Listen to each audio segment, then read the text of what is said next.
What's going on, family? How are we doing today? First off, we want to say thank you for joining us here at NCOPD Live. All right, let's talk about it. Brought to you by NCOPD Live for part 4 of the 5 levels of leadership. I'm joined here by my two co-hosts, Ryan and Richard, Triple R in the house, Triple R. All right, and tonight we are going to talk to y'all about part 4 of the 5 levels of leadership. So we're gonna start this thing out the way that we've always started out. I'm gonna go ahead and let my co-host say a couple things to the people. Then we're gonna dive right on in, and we're gonna talk about level 4 of the 5 levels of leadership. Ryan, go ahead, take it away, my brother. Cool. Yeah, hi everybody. Ryan here from Canada. Um, yeah, I just want to say welcome to everybody. And yeah, we're into step 4 now, and it's getting really good, the progression. And we've learned a lot about how to do good leadership with different steps. If you watch all the videos prior to this one, you'll have a good understanding too. But yeah, welcome to the show, and thank you so much for joining us. It's nice to have you. Richard. Hey, hello everybody. Good to be on here again. Took a little break, but we're back. We're gonna get after it. A little side note, maybe a little bit of warning. We might hit some feelings today. You know, this level had some serious information in it that really hit home with me, and and what I do with the U.S. Army. So it's like I tell you, if you hear something you don't like out my mouth and you don't agree with it, feel free to inbox me, let me know. These views are mine and only mine, and they don't reflect anything upon the U.S. Army. So that's my disclaimer for this discussion. Challenge issued. I like it. I like it. Hey, he's speaking for me on that one too. Like, same here. Hit me up in the inbox. We can have a conversation. We love spirited conversation. So let's jump right into it, right? Let's jump right into it. So level 4 was about people development. People development. Now, there was so much in this level that we don't have time to cover everything. And I know the people are saying, we're so tired of hearing y'all say that, but it's true. And what we did was we went through and we picked a couple nuggets out because we still want y'all to go out and get John C. Maxwell's 5 levels of leadership. And look, he's not paying us to do this, all right? We're just a couple guys out here thought the book would be very useful and we're talking about it. All right. So the first thing we're going to talk about, and not Richard, but Ryan's going to start us off today, and we're going to talk about the recruitment side of people development. Ryan, go ahead and take it away, my brother. Yeah, well, that was for me primary the first thing that stood out in the whole chapter or the whole phase of this 4-step process, fourth step, sorry, was the recruiting, was how to find people, and he actually pointed out a few key points on how to find individuals, the right kind of individuals, and at the end of the day, we're left with our intuition and our life experience, and then what we have to choose from, right? Well, if we can establish a better base of what we are looking for, then we can establish, a better base of what we're picking from. So that was essentially what he was getting at here, was how to identify the right kind of people and how to find those people. And yeah, there was a lot of nuggets in here. He talked about the 4 C's. There was chemistry, there was character, there was capacity, and contribution. And with chemistry, one of the coolest things that he brought up, I welcome everybody. Um, he talked about like finding ways to bring your individuals together, hopefully in a social setting where you can see how they react together. Not necessarily how other people treat them, maybe, but how they treat other people. Um, and then that made me think of the office birthday cake experience. You always hear about that where they get everybody together. And like now that's what them commanders was doing, man, with them stupid birthday cakes that nobody really wanted to go and, had work to do and stuff. But they're trying to get us to spend some time together and see the dynamic of the individuals involved. And, as soldiers, you guys have all been in command and seen like from a bird's eye view, the kind of people you're working with. And yeah, it's always interesting to see that dynamic in action. It's like being a kindergarten teacher. For sure. Yeah, Richard. Yeah. So with the recruitment piece, really what stuck out to me about this is you as the leader in this and this step on step 4, your ability to identify a mentee that has the right drive, the right capabilities, he's the right thing, he's the right stuff. He or she, should I say, the person that has the right qualities for you to invest the time into building them as a leader. You know, to me, that places a lot of responsibility on the mentor, which in most cases in the Army, it's not like that. You know, most of the pressure is on the mentee to find the mentor and then to request to be mentored, and then the mentor evaluates them, and once they've been approached. But in step 4, the way it's broken down is you as the leader, if you're trying to make your organization better, you have to be out there searching for the future leaders, recruiting the future leaders, and then start mentoring the future leaders. And really, in the Army, in my experience, some of the best leaders that I've ever ran into, or the best mentors that I've ever engaged with, sought me out. I didn't seek them out.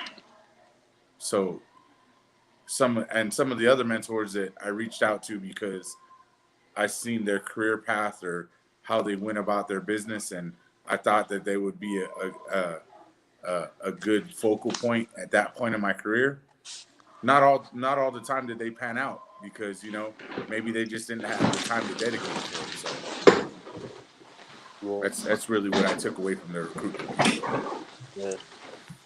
Yeah, we lost Oz for a second, man, but you brought up a lot of good points, man, for sure. Oh, he's back. So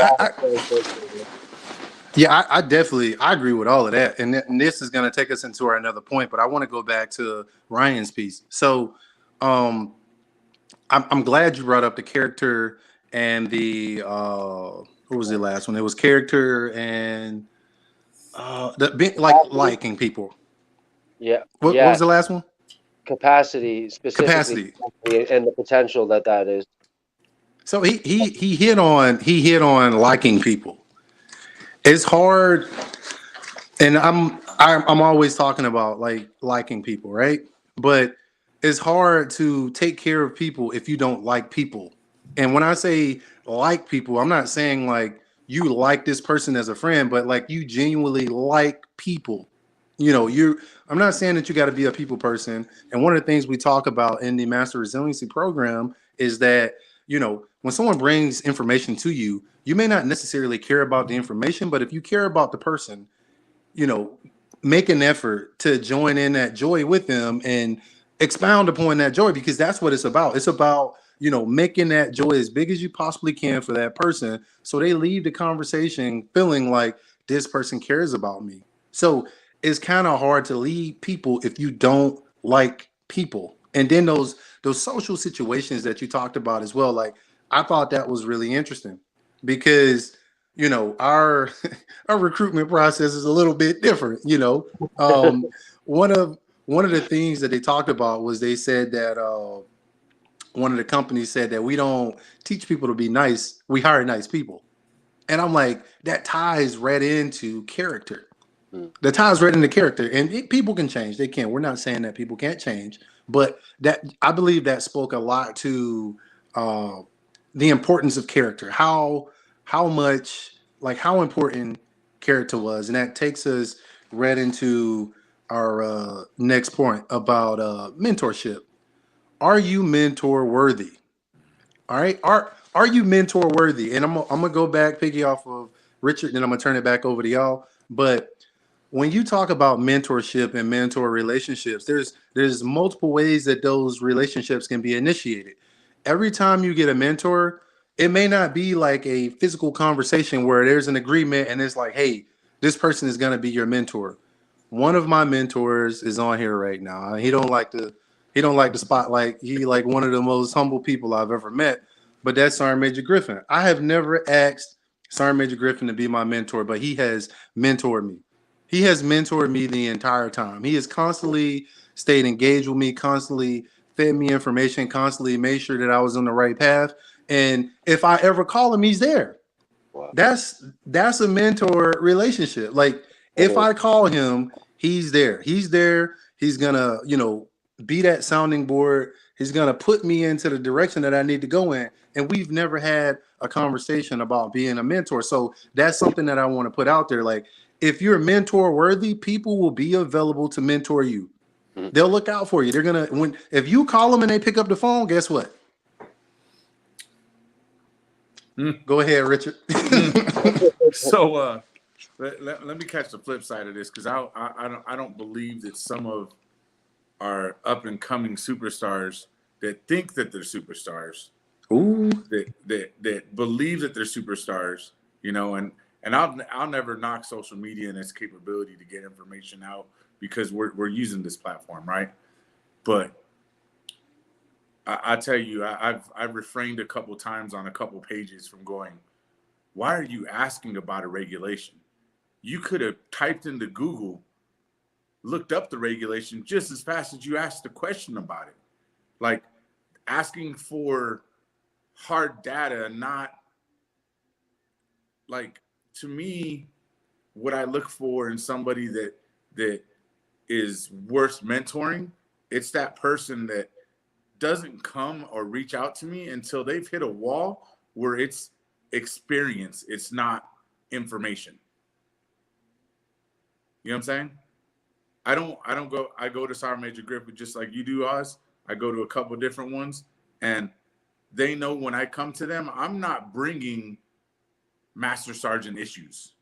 I'm bringing Sergeant Major and above level issues that I might be in a situation, and I have an idea of where I think I should go with it. I know what the regulation tells me where I should go with it, but their experience and their time in doing the job and being successful at the job is what I'm seeking. Like, tell me if you ran into this and how you dealt with it, so I could go about it a different way, or at least learn different avenues, so then I could make an educated choice outside of just black and white writing in a regulation.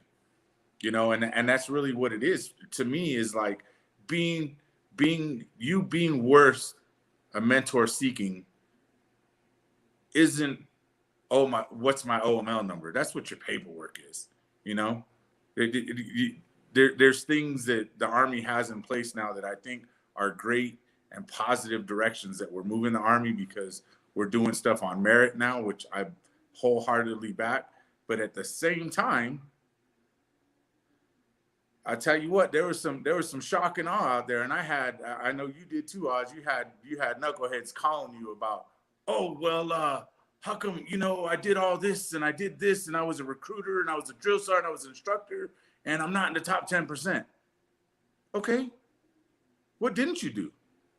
Like, don't give me all the stuff you did do. What didn't you do? Because there's career maps for it. There's things out there that you can educate yourself.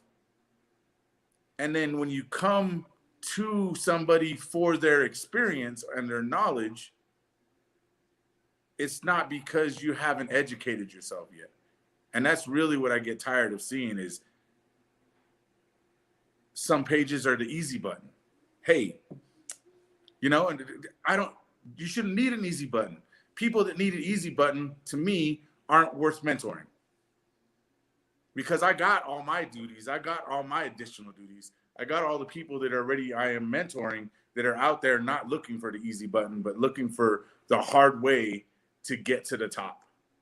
Because it's hard to get to the top. And I'm not there yet. I'm still climbing. So that's my two pieces on it. I might feel some kind of way about it. And my brother, thank you for clearing that up. And that's what I was getting at about saying, are you mentor worthy? Like, before you can lead somebody else or you can ask for help, you got to lead yourself first. And, for example, like he was talking about, like, you can't be, when we let's look at height and weight, right?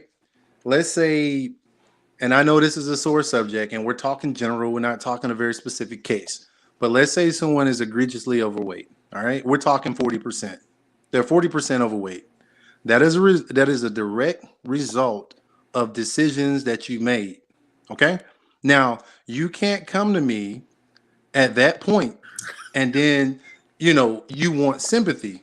No, I'm not going to give you sympathy. What I'm going to do is I'm going to give you a plan to help you get to where you need to be at. I'm not going to give you sympathy.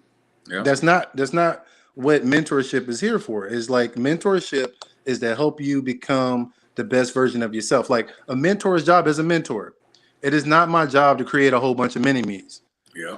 I'm not trying to have you be like me at all. What I'm here to do is to help you become the best version of yourself that you can possibly be. That is the job of a mentor. I use my access to provide opportunities for you to learn to do new things and make new connections. That's what I'm going to do as a mentor. I pass on my experience to you so that you can take advantage of that and possibly not make the same mistakes I made.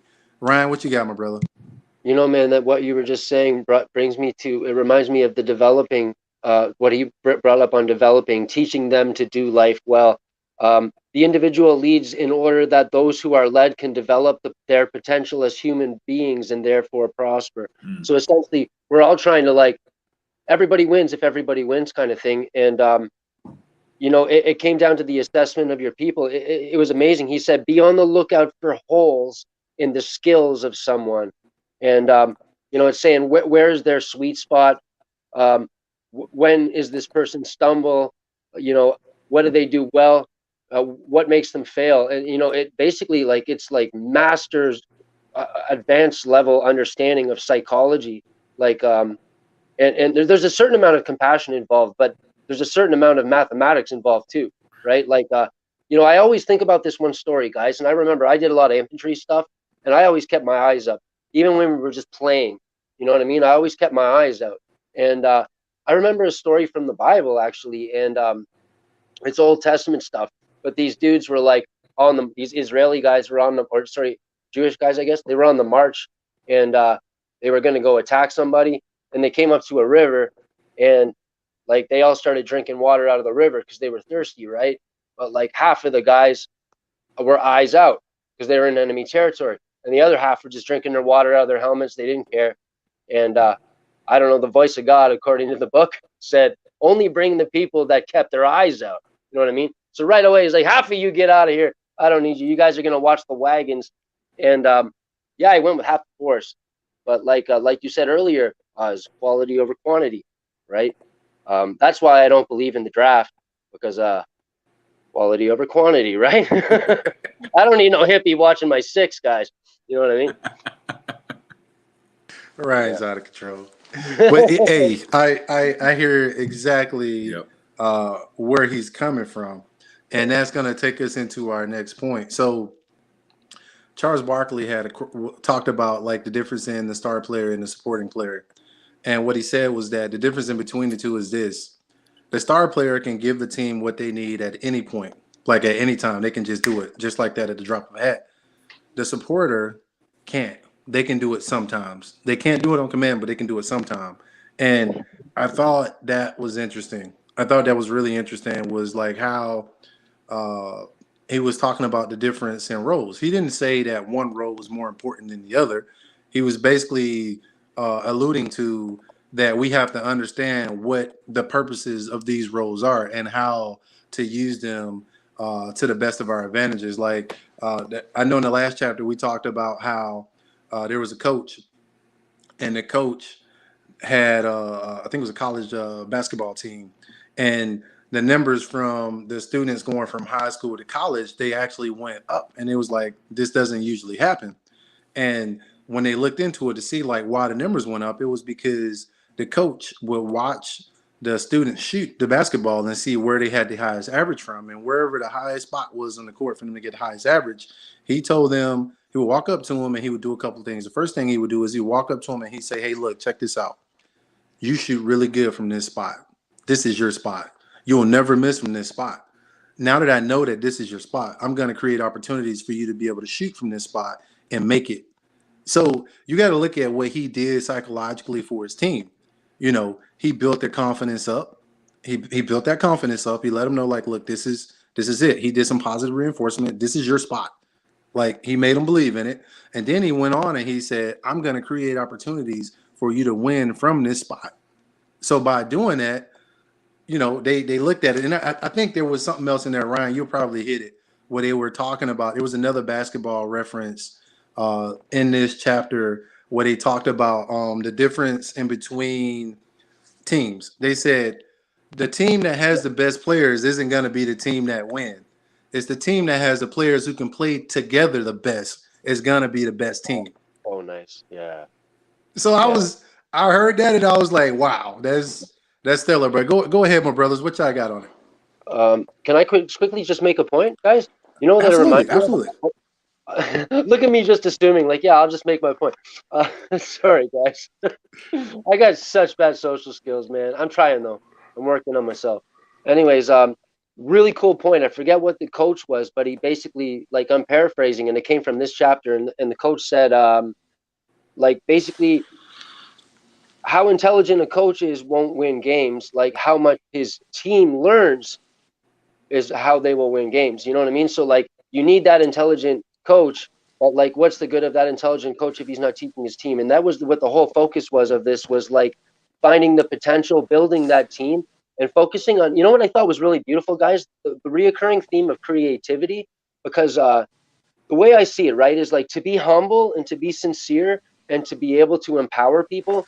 Um, it almost helps to be creative, because if you're creative, then you can always come up with something else, right? You know what I mean? Like, it's almost like creativity versus imitation. You know what I mean? But, like, if you're playing the imitation game all the time, then, you know, you're probably going to be insecure. But if you actually embrace your creative side, and we all have one, don't kid you. You know what I mean? Of course, there's natural talents, but, like, talent wasted gets beat, right? So, like, you know, if you can embrace your creative side, then you can say, you know what, people stole my ideas, I don't care. Let them run with it. Let them think it was their idea. Because guess what? I can make more ideas. It's a beautiful thought, isn't it? Yeah. Yeah. Yeah. I like that. So Thanks, buddy. just to back up a little bit of what both of you said, like Ryan, like at the very end of what you just said was like, Yeah.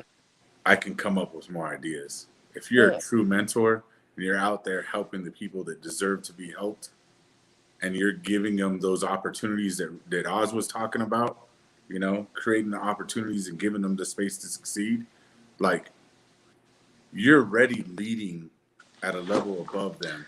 What do you need recognition for? Right on. Ooh. You don't need it. Mm. Because your team, and this is one of the biggest things that I always do with some of the junior NCOs that have come and wanted mentorship or come to me for guidance on ratings or whatever. And I'm like, you're worried about what you did the last year. I'm worried about what your team did the last year. Yeah. Yeah. You know, and we know that at Oz, me and you do, being on the senior side now, like our teams that we lead, 9 times out of 10, they're out working us, they're out pacing us, they're doing everything, they're in the trenches working, and we're just up top giving them the head coverage and making sure when they hit roadblocks, we can flatten out those speed bumps. You know what I'm saying?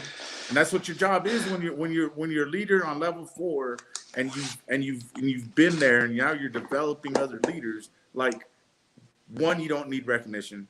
2, your team is supposed to be doing all the work.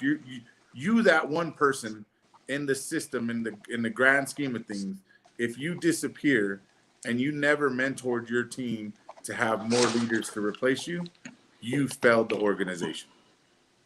Period. And it's funny because like I've made that my introduction when I meet new soldiers and they start to work for me. I tell them all the same thing. I'm like, look, I have one job, to remove roadblocks for you. Yep. That's my one job. I provide top cover and I remove roadblocks because you've been equipped with everything that you were born with, everything you need to be successful. Absolutely. So from that point, you're just honing those skills. You're learning more to be more effective. There's a book called The Atomic Havoc, right? Atomic, you know, like an atom, right? Yeah. So in this book, the guy talks about how your brain is a prediction machine. So a habit, the only thing a habit is your brain's response to something that happened in the environment to deal with it. And once you're successful at dealing with whatever that problem was, your brain creates a habit. But it's not about like, the quantity of time that you do it in. It's about the repetitions. The more repetitions you do it in, the better off you're going to be. So it shouldn't be how long it's going to take. It should be how many repetitions it's going to take. And when you look at it, like when you really sit down and look at it, like if you had two scenarios, you take two people and you say, all right, you have 3 weeks to learn how to do this one thing, but you can only do it 3 times. Then you tell somebody else you have 2 days to learn how to do it, but you can do it as many times as you want to. Who's going to be more proficient at doing it? 2 days, all the time. So it's not about how long; it's about how many repetitions. But let's keep rolling. Getting on in here. Y'all got me fired up with that last exchange y'all just had. I was sitting over here about to just come up out my seat, man. Y'all fire spitters over there, man. So Hey, go ahead. before we move on, buddy, what you just said really reminds me too, guys, of martial arts training and military training that we've all been through, right? That repetition and like I learned from some pretty good fighters that like the reason that they actually teach us in that way is because when we're really scared, when you're doing fight or flight, you can't create new thought. You can only go back to old thought. Have you ever noticed when somebody gets up in your face, all of a sudden you're busting out lines from high school because that was the last time that somebody got up in your face like that? You know what I mean? So you're like, yo, punk. You know what I mean? Like, I can't believe I was saying that punk. You know what I mean? What is this, 99? But anyways, yeah, man, like so you can't create new thought, right? So that's why you want to create good habits, because when the pressure's on, you're creating, you can go back to those habits that you formed, right? Like whether it be like stoppages on your rifle or like cracking a smile when the pressure's on. You know? And it's that's very, very interesting, because I also heard somebody say, you ever notice how when you meet somebody new, a lot of times it's difficult to remember what their name is, because deep down inside you're nervous, Yeah, and it's hard to remember things when you're nervous. yeah. So people have different tricks of remembering people's names, but a lot of times, like, that's one of the reasons why it's very difficult to remember someone's name when you first meet them. But that's neither here nor there. Let's talk about responsibility.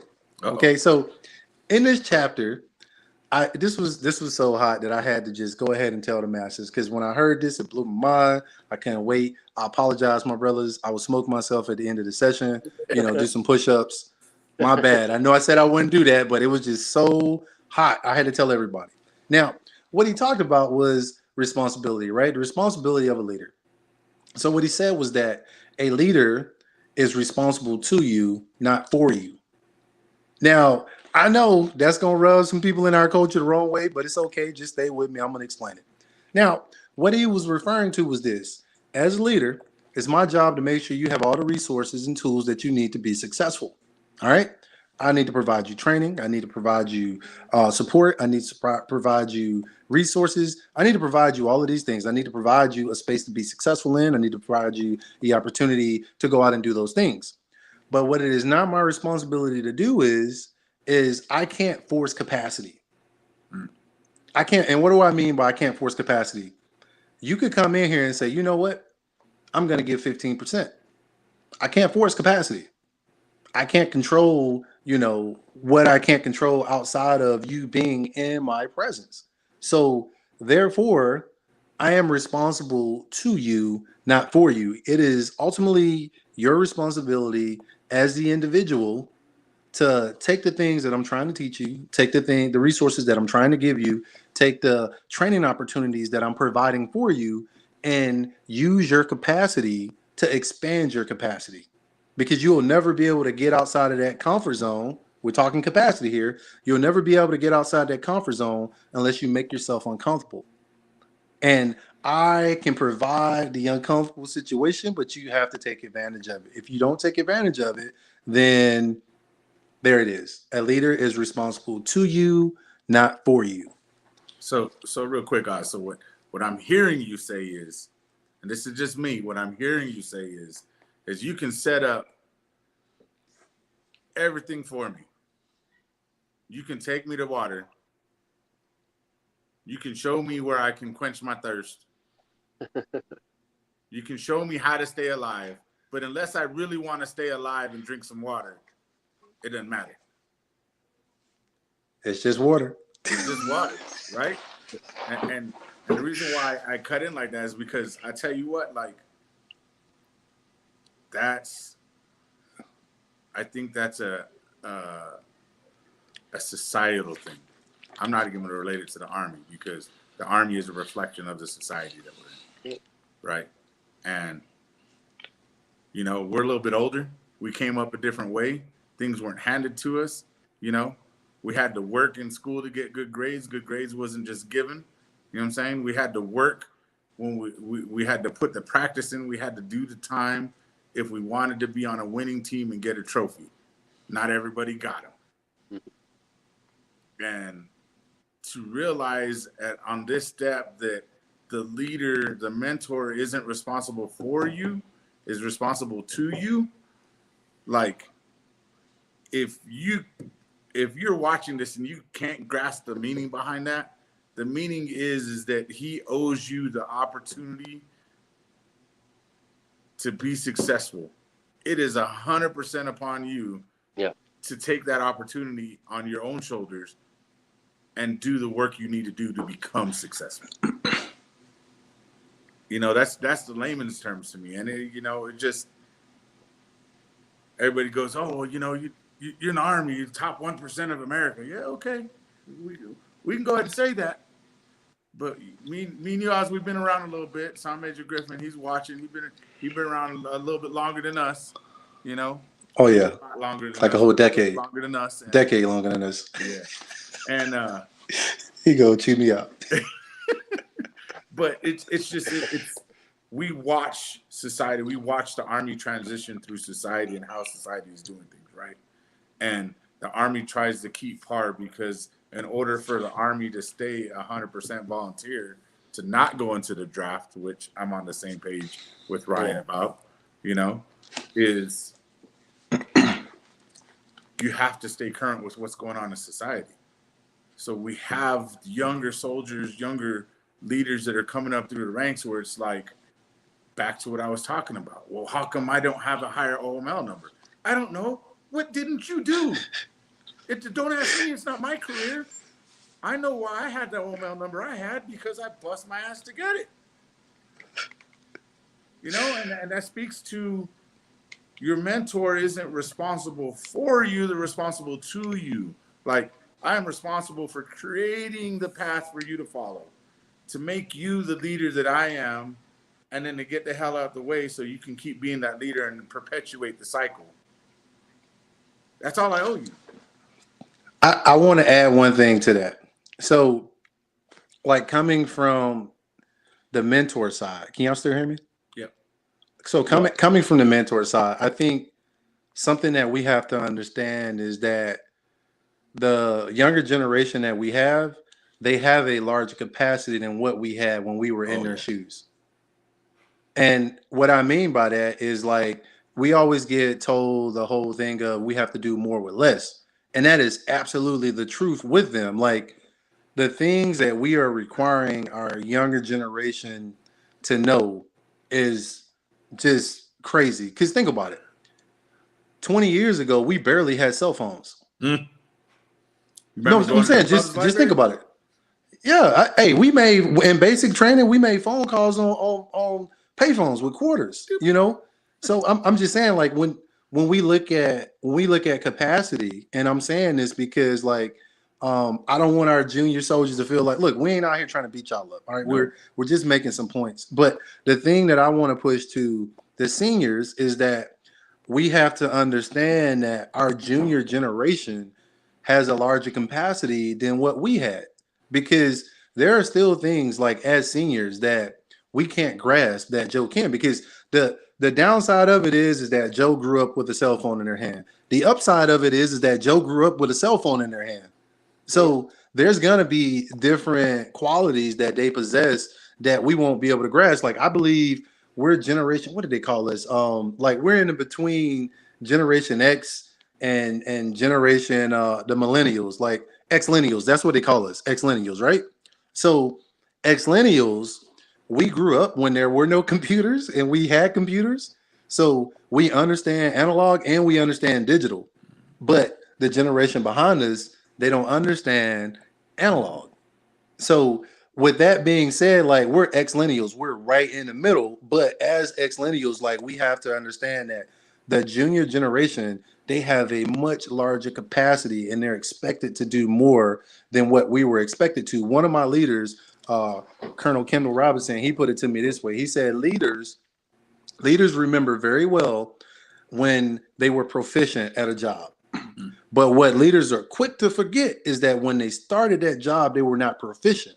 But when they come back and now it's time to train soldiers, we want them to be automatically at the proficient stage.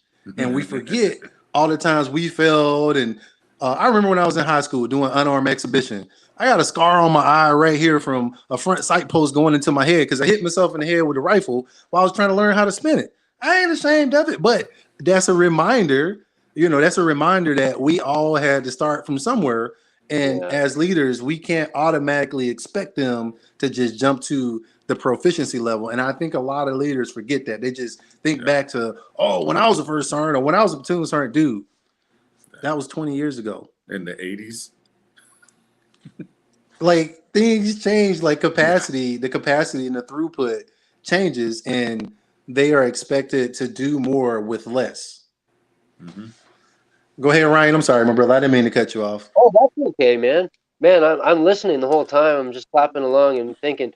It reminds me a lot, man. Again, I always think about history, and I think about like the recruitment of ancient Rome, and like even especially like the early Rangers in American colonies, like when they were like working with the Native Americans and like basically becoming like Native American, kind of like going on recons. It was the early Ranger program, man. Pretty cool history, you know what I mean?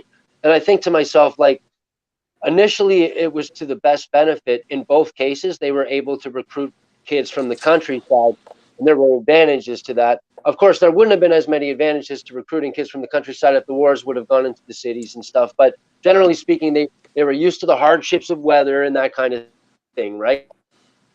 But in both cases, as the empire expanded and as the recruitment ability of these small elite ranger units in these small American early towns became more and more limited. You know what I mean? Because there's just so many of these people before you run out of them, right? Um, they found ways to work with the other type of people. Now, is like I really like what you said about these new generations working with computers and stuff, and saying like, is it a pro? Is it a con? It's both. You know what I mean? Everybody's always fighting. You know what I mean? And I always think it's both. It's always both. Like, did the chicken come before the egg? Both. You know what I mean? It solves a lot of problems. And usually it's probably pretty true. It might not be 50-50, but it could be 60-40 or 70-30. It's usually not 100 and 0, like everybody seems to just go to automatically, no matter what the subject. You know what I mean? So what we got to do is we got to recognize the strengths and the weaknesses of the people that we're working with, and we got to work with their strengths and weaknesses. And both of you guys have brought up great examples in the past as how you have commanders have found ways to communicate with your subordinates using modern technology and finding social media platforms that are professional that work with the army. Um, there's lots that we can do to work with them, and also it's really exciting to think that their familiarity with touchscreens and technology is going to start to transform very soon now into equipment um, knowledge and application as we start to get like robot dogs and cool stuff. Hey, and this brings me to another point that I want to talk about. So, Yeah. Remember he talked about the importance of developing leaders, and he talked about the lid. Yeah. So here's a question. All right, y'all probably know the answer to it. What do you call a leader that's in a position who can't lead? Ineffective. I want to use a lid. A lid, because that organization is never going to go past that leader, because that leader is the lid on that organization. They will never be able to go past them. And he talked about lids, right? And he said that a lot of times, I know that was a corny joke. Thanks for laughing though. But either way, a lot of times, like, leaders are lids because they aren't confident. They're not confident, or they don't have, they're borrowing somebody else's confidence. they're borrowing that confidence and they don't have their own, and they think that someone's out to get them. There's a story. I forgot what era it is. I want to say this was like during the Persian dynasty or something. So the story goes that there's a king. He had his his little finance guy or whatever that was in charge of like throwing parties. What we got going on in here? Here we go. Here we go. Oh my God. Hey, what's TPSGL. Yo, What's going on, my brother? How what's you going doing? on? Hey, Thanks for Nothing, man. dropping Listen, in. yeah, yeah, it's my brand. I know, right? Hey, man, listen, I just wanted to come in real quick, man, just to say I've enjoyed the conversation that you gentlemen have had. Oz, I appreciate you putting this together. I think a lot of people are going to benefit from this. A lot of things I think we as leaders need to understand is that we can always grow from just having a conversation. And the work that you all have put in and placed out there for people to gain that knowledge, whether they watch it live or they come back down the line and see it, I think it'll be beneficial for people. So just want to say kudos to you all. Oz, you know how I feel about you, but definitely you two gentlemen. Thanks for even accepting the invitation to come on to the platform and have those conversations that we need to have as leaders. So I definitely appreciate it. Thank you, my brother. We appreciate you dropping in and saying hello to the peoples. Yeah. I mean, hey, I just figured, hey, it was an opportunity to come in and see what's going on when it's not actually NCOPD Live, to drop in on Let's Talk About It. And actually get a chance to talk to these two gentlemen as well. So like I said, man, I definitely appreciate it, Oz, especially sharing the platform with these two individuals as well. And I'm gonna jump off real quick. As you can see, I just got back. OCT class is going. It's going. Fun times. It's Been there. It's Been going. there. Yeah. So hey, man, I appreciate it. I will see everybody tomorrow night on NCOPD Live once again. Hey, thanks a lot, gentlemen. Thanks, And continue to do what you guys. Thank You guys you, got sir. a part 5 too, right? Yes, part 5. Okay, yeah. So I'll definitely go back and watch this because some of me and my classmates, we all just went to Chili's and got something to eat. So I'm just getting back. So I'm going to take a shower and look over some study material, and do the right thing, and I'll go back and watch this show a little bit later on tonight. But hey, I'll see everybody later. Y'all have a good night, okay? Thanks, my brother. All right, take care. That's awesome. All right. I just had the one and only TPSGL come on. This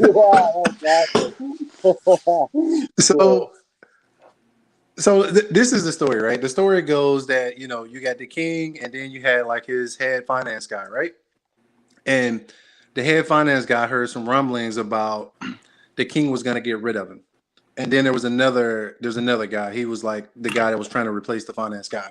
So what the finance guy said was that he was going to throw the biggest, grandest party that the king has ever seen. So this finance guy, he was a snazzy dresser. He had a whole lot of swag and flavor and everything. So he put together this amazing party, the best party that anybody's ever seen.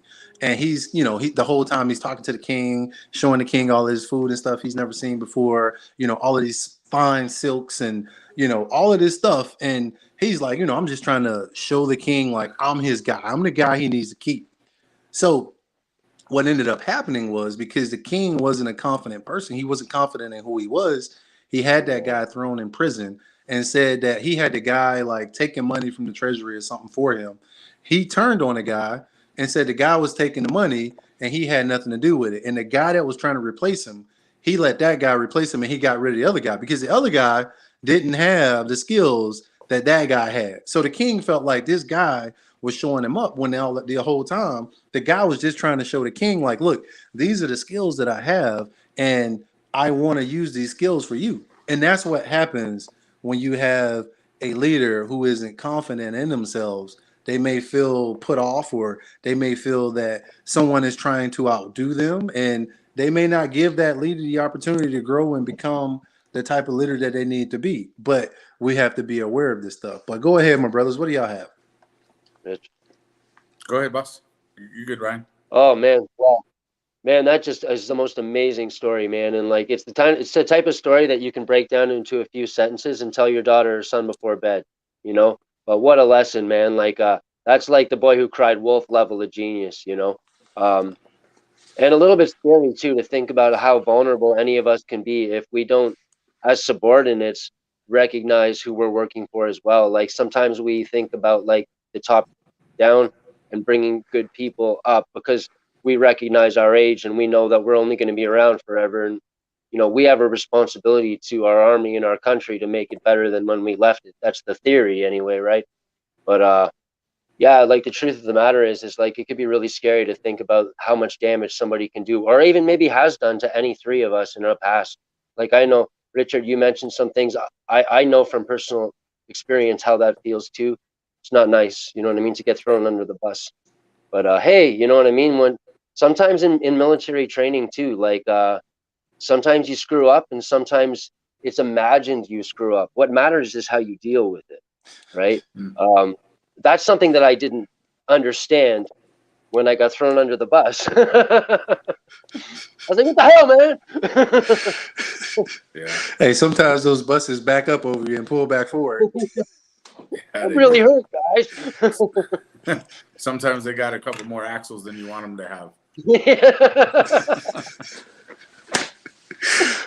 Yeah, so I think you guys hit that pretty good. I mean, it's just you just situational awareness at all times while you're going through this step in the process. Your situational awareness of you as a leader and a mentor, and as the leaders of the situational awareness that you have of the leaders that you're trying to develop to replace you. I think that's what it really comes down to. Just be situationally aware at all times. Like you have to know yourself. If you don't know yourself, a lot of people use that they call it corny, but it's like it's truth. Like if you don't know yourself, if you don't love yourself, if you're not smart to yourself, or you take the time to educate yourself, do you really have a place out there trying to get that out to everybody else? It has to start with yourself and that self-awareness and the situational awareness, so. Yeah. Bro, you just said you the got smartest thing of the whole night, man. Oh yeah, sorry. I just want to say that was the smartest thing of the whole night, man. Life is a lifelong like it's a lifelong love affair. You know what I mean?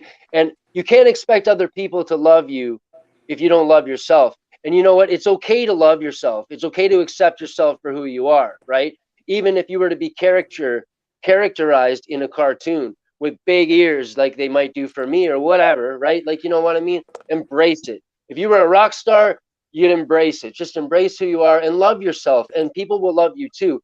And like human emotion is contagious. In combat, fear is contagious. Courage is contagious. Love too is contagious. You know what I mean? Like win hearts and minds. Like you can't win hearts and minds if the soldiers that are working together don't love each other. And like it sounds so corny to use the word love amongst soldiers, like really corny, man. But the truth is like we do this job with heart. It's the only thing that gets you 1 hour sleep before picket, before 1 hour sleep before reveille. You know what I'm saying? You all know what I'm saying. You know what I mean? It's heart that gets this job done. So we got to remember, like you all know this, we're working with human beings, but like they're pumping a heart, like it's a living creature. It is a sentient being. You know what I mean? We need to understand that. You know what I mean? Like Optimus Prime does. So I'm gonna add 2 more points, and if y'all have something, y'all can go ahead and add to it, and then we're gonna move on to the next thing. So, John C. Maxwell also talked about the why in leadership. Why are you leading? Are you leading because you want to feel needed, like you want followers, or are you leading because you want to develop more leaders? Now, there's a talk that I think definitely speaks to this, and it was a CEO and a CFO, chief executive officer and chief finance officer, and this was the conversation. So the CEO tells the CFO, he says, "Hey, you know what? I think we should send our people to college." The CFO said, "Well, if we send them to college, they might leave." The CEO says back to him, he's like, "Well, think about this. If we don't send them, what if they stayed?" And this is the importance of personnel development in your organization. Like, we should be building leaders. We should be developing people so that they could, if they leave, fine. you know, but think about the ones that you develop who are actually going to stay. Like that's going to be the next generation that's going to carry on the legacy for, you know, how we should do things, like our profession at arms and things like that. Go ahead, my brothers. Y'all got anything to add to that one? I don't. Well, man, to be honest, I can say just quickly, man, you know what it reminds me of? Like, if that CEO is already worried, or whoever was worried of those two characters, then they don't have a good relationship with their people. You know what I mean? Because, like, yeah, okay, maybe there's always going to be one Judas out of the 11, so to speak. No offense to, like, you know, Judas. Bad decision though, probably. But you know, man, like, you know what? It's gonna happen. You know what I mean? Like, you know, when you buy something online, right? Like, if they're gonna rob you, they're gonna rob you. You know what I mean? Like, they're not gonna. You don't want them to shoot you, right? But other than that, like, you know what I mean? So, like, you know what? Like, if you're gonna send 12 people to college and 11 of them are gonna come back, I consider that a good success rate, man. Yeah, I agree. I agree. So let's talk about this Chinese parliament. Yeah. Ryan, that's you right there. Go ahead and talk to him about the Chinese parliament, and then we'll Yeah. go into the 5 steps with Richard. Cool, man. Yeah. So Chinese parliament is a term I heard from a book on special forces. I'm not sure how often the term is used or if it's very familiar to very many people, but like, I think it's kind of a joke based on the fact that China used to be very communist. But with the Chinese parliament, basically, you've got a team, right? So say the team of the three of us gentlemen here, right? Say we form up and we decide to have an orders group. Our orders group would be a round table orders group. In other words, like, let's say I'm a combat engineer. Richard is like, I don't know, freaking tank king. You know what I mean? And like, Oz is like Mr. Freaking has a jetpack. You know what I mean? And like the operation requires eyes above. You know what I mean? Well, we're gonna get who's going to be in command. It's going to be Richard, and that's the Chinese parliament philosophy. Essentially, like, everybody brings something to the table, and you know, even if you sort of want to model yourself off of King Arthur, if you do want to take that role, like, give yourself the same chair. Everybody knows who you are. You know what I mean? You don't need to sit at the head of the table. You don't need the jewels on your chair, because basically, like, if you don't command that room, then you don't command the room. You know what I mean? You're not the commander at that point. So basically, like, if you are the commander, you should have the confidence to sit down at a round table with your men or your women or whatever you are working with, aliens, whatever the heck you got, and work with them. You know what I mean? And work with them on an equal level and use what you've got to the best of the ability of that team. It's amazing what you can accomplish when you use your team. Ooh, hold on. Let me throw a little spice in there. So Yeah. I heard him put it this way. He said it's amazing what happens when nobody cares who gets the credit. Yeah. Yeah. Go ahead, Richard. Oh, buddy. Like, I think I made a statement on I think it was on level 2 where I talked about it can't be about me. You did. I remember that. You remember that? And this feeds into it. Like, it can't be about you. It has to be about the organization. It has to be about the people in the organization. Yeah. Because at this leadership level, like, if you're about anything other than the people that you're trying to develop, you will never get to level 4. Period. You can't get there because your focus isn't in the right place to develop other leaders because it's about you. So if you have to take a step back and look at you and go, well, how come the organization isn't progressing? How come we're not getting better? How come the systems and processes aren't smoothing out? And why aren't we cutting down on time for orders production or whatever it is we're doing? It's probably because somebody in that formation, you know what? I won't even say somebody. The person leading that formation is stopping that formation from progressing. Yeah. So if you're looking at yourself in an organization and you're a leader and you don't understand why that organization isn't progressing, take a walk to the nearest mirror, look in it, and ask yourself, is it about you or not? It's really what it is. Straight up, man, I love what you just said right now. And straight up, a good leader walks into the room and says, your problems are my problems. I take full responsibility. anything, even breaking the law. Like, I'm in charge. It's my fault. You know what I mean? I love that, man. Bear it like a saint, like a martyr, bro. Love it. Love it.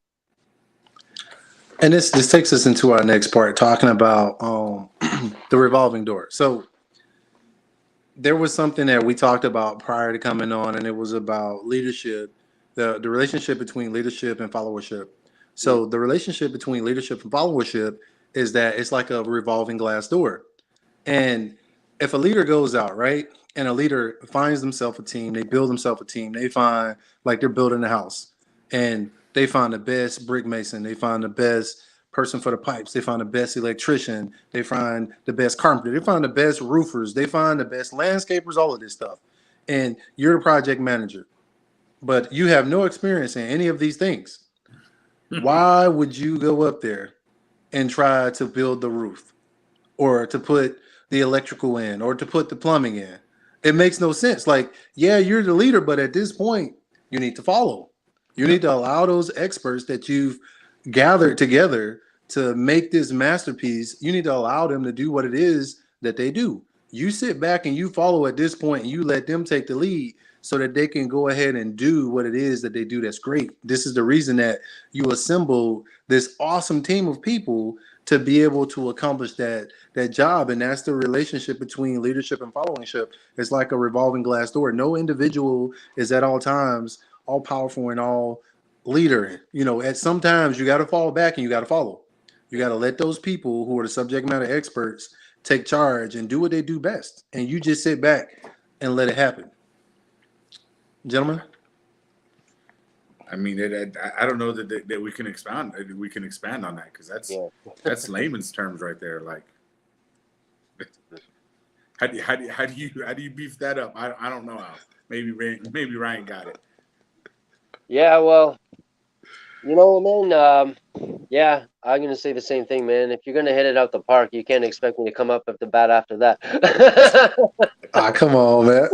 All right, let's go to the 5 steps, and this will take us home. So,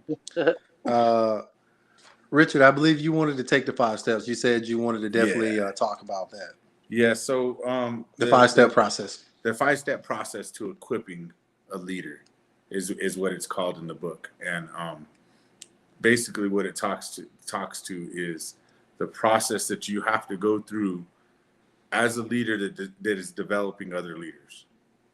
And in the military, we kind of go through it, but I'll talk to the steps, and then I'll talk to where I think we come up short as a military.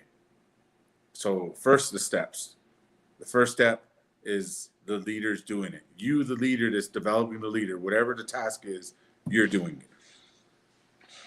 The second step is you select the leader that you're developing, and you do the task, but you bring them with you. Right? Now they're there with you. They're watching you do it. You showed them. They know they know what we like to call the task conditions and standards. You know, this is what has to be done in order for you to be able to replace me. The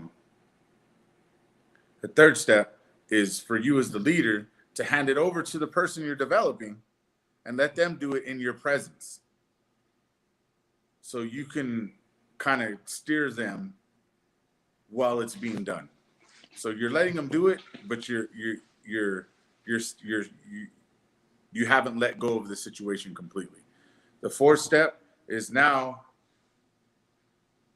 you're not there physically anymore. They're doing it. They're now developing leaders themselves, right? And they're in the process.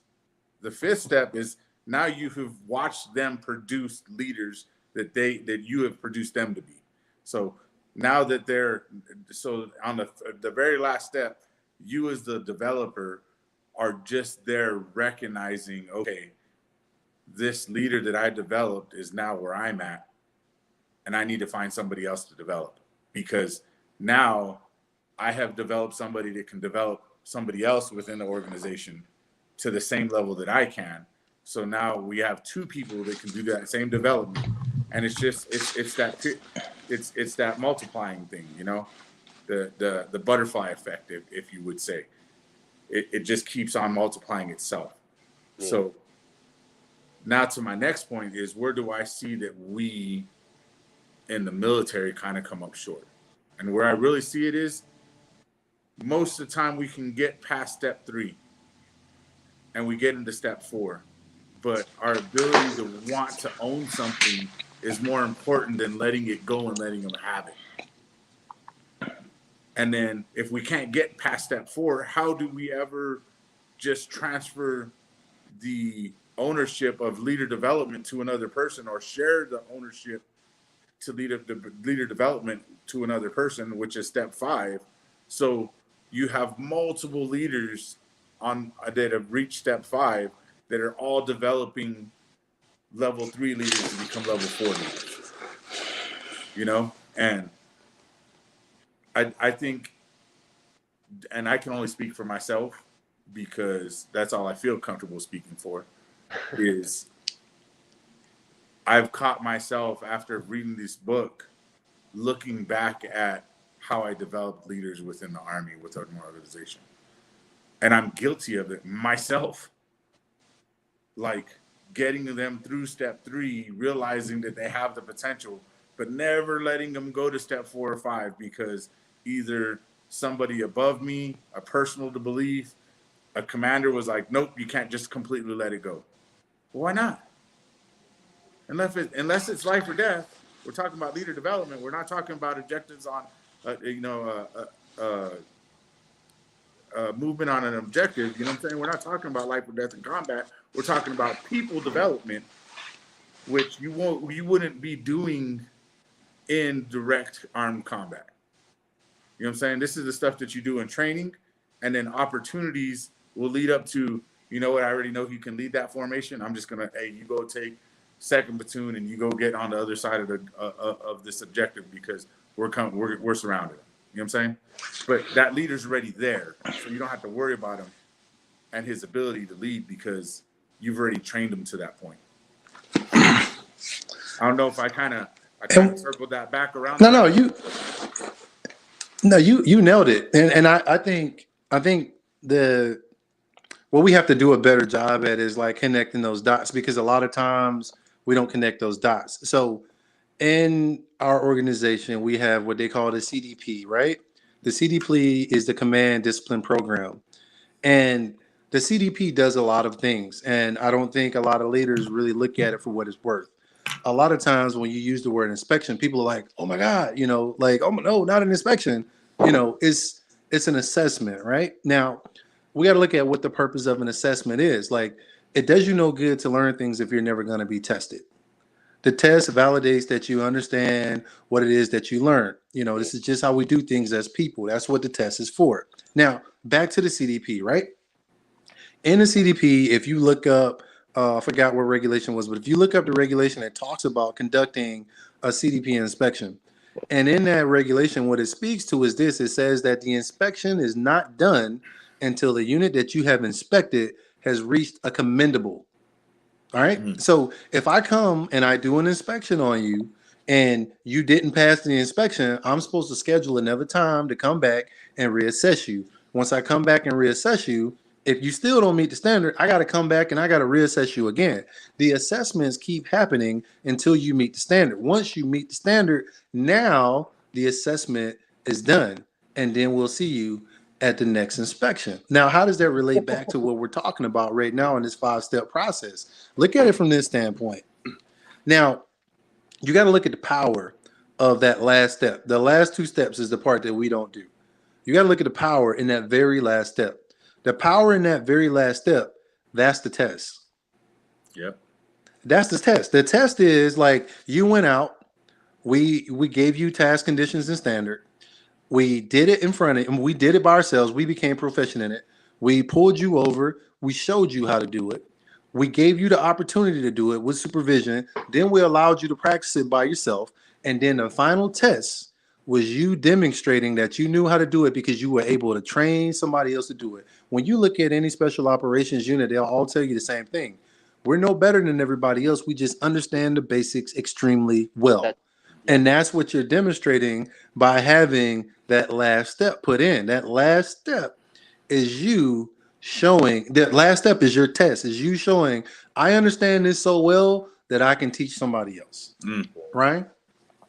You know what, man? Like there was 6 points he brought up basically, and it was a lot like what Richard was saying. Basically, look into it, report back. I'll decide what to do, etc., etc. But the last ones were take action, let me know what you did, and take action, no further contact required.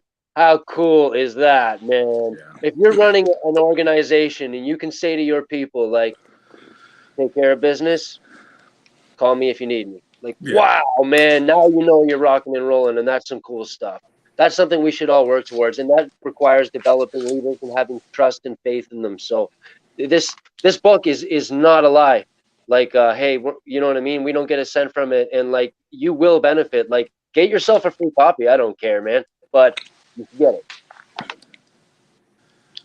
And here's our last piece, right? We're gonna roll into our last piece, and this was the very last thing that we spoke about before we all got on. So, in the very beginning of this book, John C. Maxwell talks about how with the 5 levels of leadership, there's 5 levels, and they build upon each other. But you are on different levels with each person that you interact with. So it's like credit. Like you have to reestablish that credit with each agency or each person that you go to, because I may work with a group of people and they know me to be a level 3 leader. They know me to be a level 3 leader. They're like, okay, Sergeant Green's level 3. He's going to square us away. Boom, boom, boom, boom, boom. We're good to hook. But I may meet somebody else and they don't know me. So now I'm on positional authority. They know that I'm in charge by position, and I got to work my way back to level 3. Now, with that being said, this is the connection that I made. The connection I made was this. So Simon Sinek has a book that's called The Infinite Game.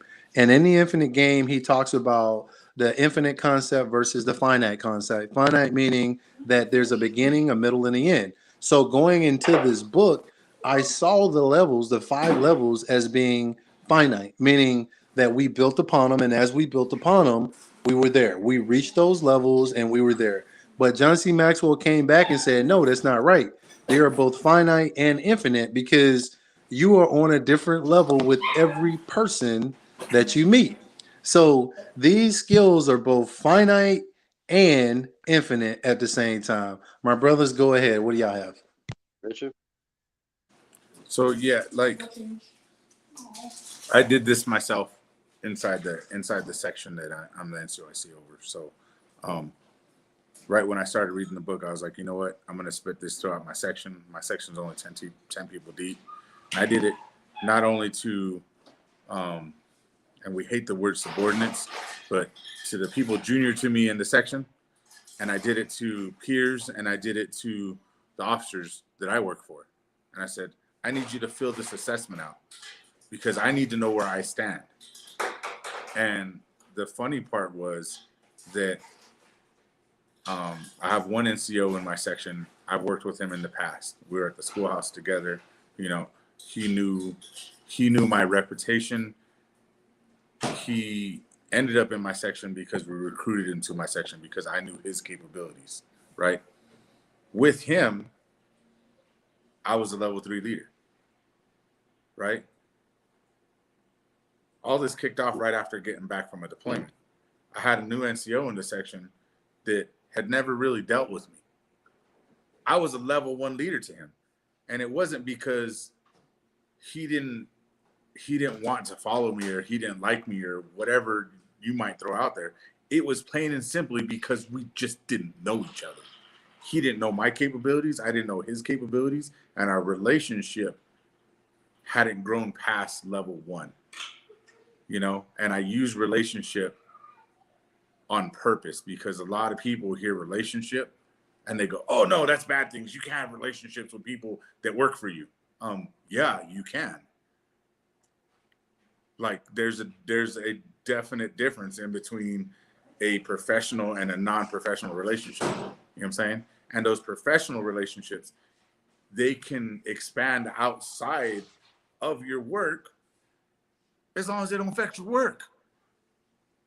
I'm a solid believer in that. And the leadership being a revolving door, we're going to start getting new leaders and more turnover, right? As new leaders, and as you get new leaders in your formation, or new people inside your formation, you're gonna be at level 1 unless you've worked with them in the past. Yeah. Like, to expect that somebody that's known you and worked with you for 2 years is like, yeah, you're a level 4 leader, I filled it all out, this is what I think of you, you're good. To think that a person that you just met day 1, you're going to hand an assessment and get a level 4 out of, like, you might want to go back and read the book, because that's not how it works. You have to build with every single person that you lead. I'm going to throw these 3 pieces in there. So you have people who are compliant, resistant, and committed. And you have to ask yourself, when you meet somebody and you're running into resistance, where do they fall? Are they compliant, committed, or resistant? Because some people are going to just be resistant. Like, It doesn't matter what you do. They're going to just say, you know what? I'm going to fight you just because I can. Then you got those people that's like, you know what? Whatever. Don't care. What do you need me to do? Yeah, I'm out of here. And then you got the committed people, and we're working towards getting people to be committed, because that's the end goal at the end of the day. But like, people are going to fall into one of those 3 categories. Ryan, go ahead, my brother. Yeah, just to reiterate what you two both were talking about, kind of reminds me of, like, basically one of those golden rules in life: practice makes perfect, right? Like think about, like, any hero's journey, right? Like Luke Skywalker leaves his little moon, you know what I mean, and he goes off on the adventure, and then he comes back, you know what I mean, and there's always, like, that cycle, right? And, like, um, it's called the law of rhythm, and it's one of the universal laws of life. And, like, if you learn about the universal laws, you'll learn a lot about the world, and even help you be better at your job, both psychologically, working with people, and probably as a combat commander as well. But, like, understanding things like moon and tide, they are the rhythm. And this is a rhythm that we're talking about. It's a heartbeat, right? So, like, practice makes perfect. If you always start off at level 1 every single time, then we need to accept that, like, even a world leader bumping into somebody on the street has to be humble enough to go right back to level 1 and work their way. And the quicker that they can work their way to level 5 with one of their friends or people or whoever that they're working with or meeting, is just a proof that practice would make perfect, right? But it's all humility, you know, like, in other words, it really does prove to us that no matter who we are, unless people are recognizing a big rank on our arm, lucky in the military we have rank, so it makes it very clear. But in the real world, you know what I mean, you still have to do a lot of, well, let's face it, even in the military, you still have to prove yourself quite a lot before, you know, rank is just rank, right? Like, it's paper until people believe in you and who you are as a person, right? So, but yeah, it's like a wheel, right? Like, the faster the wheel turns in this cycle, the quicker you go, and the quicker you go, the more your momentum, and the more momentum, the further you'll go. And when we're talking about leadership, going far is a very exciting concept. And I think it's very interesting how, if you notice, the leaders who are willing to put the work in with every person that they meet, those are usually the best leaders. Yeah. Not the ones that just automatically assume that a person is going to assume that they're on level 5. Like, the ones that are willing to be like, you know what, you're one of my teammates. I'm going to put the work in to get you where we need to go. Like, I'm here to help you. To me, those are the best leaders, in my opinion. But we are at an hour and 14 minutes. We have definitely done this one is justice, and it's time for us to go ahead and wrap it up. So, my brothers, what I'll do is I'll go around the horn. Ryan, we'll start with you, and then Richard will go to you. Y'all give your closing parts, and then I'll give mine, and we'll go ahead and wrap this thing up. Yeah, I'll just be really, really quick. Thank you, everybody that listened in, and it was really good to have you. And like always, I'll take a look through all the comments. It was cool to have the guest appearance, and yeah, like, looking forward to the last of the 5 parts. These 2 guys that I'm working with are really cool dudes. I'm having a good time. It's been a great experience. So thank you so much, and all you, Richard. Yeah. So once again, thank you for taking your time for watching this video.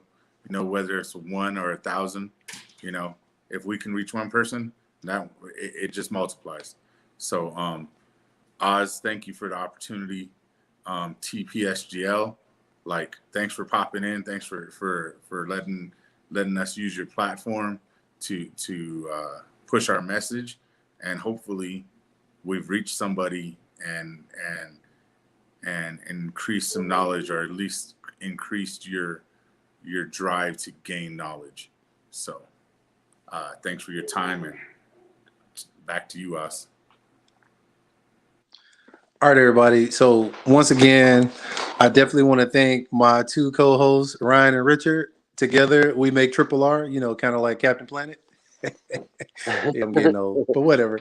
Um, hey, thank y'all all for joining us. We really appreciate y'all coming on today and watching us. Talk about have this leadership talk, because at the end of the day, we're doing what we're doing right now. So hopefully, maybe there's some young soldiers out there, that want to know about this stuff, and we're putting it in a place that they can reach it, because that's what it's all about. We got to meet people where they're at, and that's what we're trying to do here is meet our younger soldiers where they are, where that social media. So with that being said, as always, you matter, you are important, and don't let anybody make you feel as if you are insignificant. If you do, get into the inbox. We are here for you. The NCOPD Live team is here for you. Break Time Broadcast is here for you. Freestyle Every Day for Everybody's here for you. The Vision is here for you. Thrive Legion is here for you. Coming through to a theater near you. Thrive Legion. We're all here for you. If you get into that inbox, there's going to be somebody there who's going to be able to help you in this journey we like to call life. And before I forget, I want to send a special shout out to my brother, like no other, TPSGL, for allowing us to use his platform. And life is a choice. I'm depending on y'all to choose well. Oz here signing out. I'll be talking to you soon.